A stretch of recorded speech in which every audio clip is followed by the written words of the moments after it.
Have you ever gone up on the stage and forgotten your lines? Been up there and got so afraid that you could not mutter a single word out of your mouth? This video is for you. Hello everyone, I am Ajinkya, author of the book Connect to Lead, and in this video series, I teach you the basics of communication. Today we are going to learn about overcoming the fear of public speaking. The fear of public speaking, glossophobia, it is one of the most common fears we humans have. And when I would ask my students what is the reason for this fear, the most common answers that I would generally get used to be, so we are very afraid to go up there because we have never been up on the stage. So in the school days, I went up there once but ended up embarrassing myself, and I haven't had the confidence to go up there since. Or some students would even say that, sir, I don't think the stage is made for me. I feel I am very shy, very introvert kind of person who would never be able to go up on the stage and speak confidently. So if you are one of those people who are afraid to talk in front of a live audience, then this video is for you. The second chapter in my book is titled, If You Can Walk, You Can Talk. Let me tell you a small story. When we all were kids and we learned walking, we used to see everyone around us walk. We used to feel that, okay, if everyone around us is able to do this, maybe this is something which is achievable and maybe I can do this too. That is how we decided to try and learn walking. We kept our first steps, we fell down. We fell down 1,000 times. Every time we fell down, we decided that we were going to come up again, stand up again and try to walk. Now everyone around us was there to cheer us up, to push us, saying that, come on, you can walk. We would be rewarded at times for taking the right steps. That is how we all learn to walk. Not just in one try, but by failing 1,000 times and then getting back up once again. That is also how you learn to cycle. If you look at all the major skills that we have acquired and mastered, we have learned them not by doing them right in the first time, but by doing them wrong 1,000 times over and then mastering it. I ask my students that how important is public speaking or communication. They would often say it is one of the most important skills that one can master. Then I ask them, how much time have you given so that you master this skill? You see, generally to learn history, geographics or any subject in our school, we spend a lot of time. It's in our curriculum, so we have to do it, and we end up spending hundreds of hours on subjects like these. On communication, however, which is a practical oriented skill, we spend close to nothing. I wouldn't be surprised if almost all of us have not spent close to 10 hours on trying to be good at communication.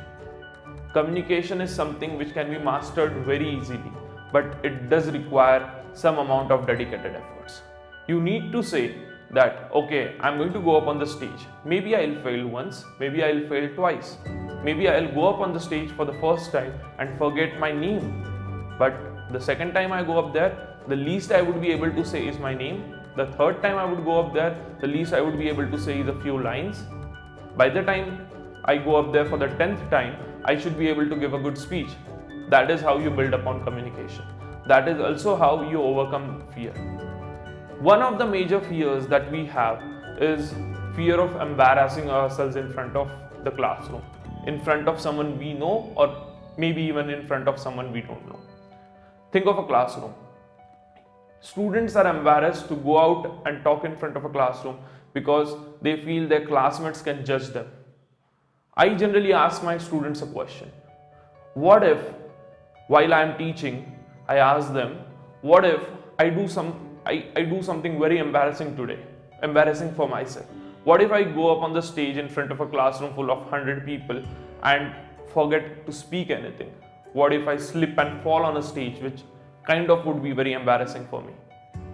I asked them if they would wake up the second day and start their day by thinking about me, that yesterday there was someone called as Ajinkya who had come and who very embarrassingly fell on the stage, was not able to speak anything.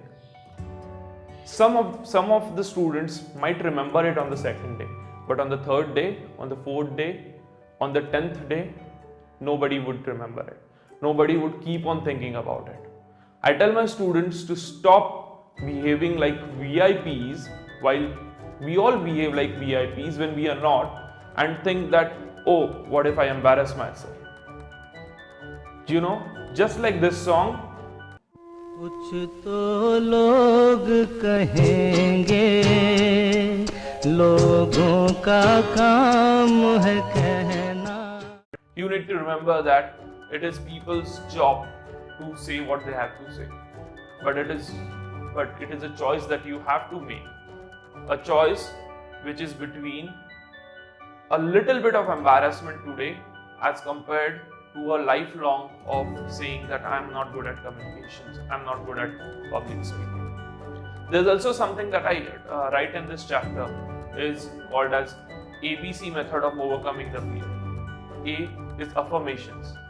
This is more of a self-prep when you're going in front of a classroom or going in front of an audience and going to speak. How do you prepare yourself? So first thing is self-prep. You start by saying good things about yourself. You start by putting out positive statements about yourself in your mind. You could start by thinking of, come on, I'm going to rock this presentation today. I'm going to do extremely well. The audience is going to love this presentation. I am going to go over there and kill it today. So that is called as affirmation. This really helps, and some of the best speakers in the world, they routinely do this.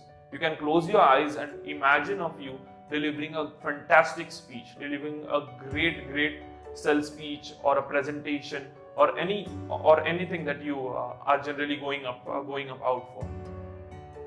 The second thing is breathing. Some of the best speakers, some of the best motivational speakers, before they go up on the stage, they practice deep breaths. When you are going up on stage, generally anxiety hits you, and when you become anxious, breathing is one of the easiest ways you can calm yourself down and get ready for that big moment. Take deep breaths. Take a few deep breaths. 5 or 6 deep breaths, and you would really feel well. You would really feel confident. That is the second B of the ABC method of overcoming the fear of public speaking. The C here is composing. You need to compose yourself before you go up on the stage. Make sure that you are very well prepared for the whole of event and you're ready to go up on the stage and kill it. That is how you do this, and over a period of time, with a lot of practice, you get better at this. When I was in my school and I was asked to go up in front of classroom and speak, I still remember I could mutter only a few words. It was a geography classroom. I was standing in front of a class. I was showing a picture of plateau to everyone, and I was shivering. The page in my hand was literally making sounds because of my shivering. It was making a lot of sound, and I can still remember that moment. From that point on, I have gone on stage again and again and again, made a lot of mistakes, and corrected them every single time. That is exactly how you overcome this fear. For some of us who have been lucky, we were pushed to this point in our school days. That is the reason why we have gotten good at public speaking today. But for everyone who has not had the privilege of being pushed up on the stage at an early age by someone, you need to push yourself for this. Believe me, it is very important, and believe me, it is worth the effort. So, when are you going up on the stage next?